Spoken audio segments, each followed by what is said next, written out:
Lord Darcy's conclusion is that there is no quick fix for the NHS. It's going to cost time and money. That's money you don't have, and it's time sick and suffering patients can't afford. If you were to speak to one single patient who's been suffering in agony for so long, what would you say to him or her about how you're going to fix the NHS and make them better in the short term? I'm going to say we're going to fix this with the first steps, but we're going to do the long-term change. I accept your challenge, and it's repeatedly put to me, which is the long-term change takes too long, so tell me what you're going to do this Christmas, because we'll have an NHS crisis, and that's a good challenge. The trouble is, for the last 10 years, we're going round and round in circles.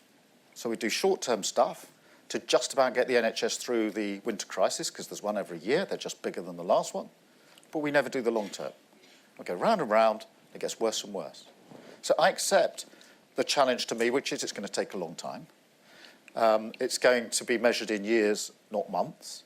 And we need to have something to say for someone who's ill now, which is getting the NHS back on its feet. But we can't duck the long-term change. That's the problem. It's what I call sticking plaster politics, which is knowing that you need to do big change, thinking it's going to take too long, so I won't do it, I'll put it off. I'll just do little bits here, patch things over, and guess what? It just gets worse.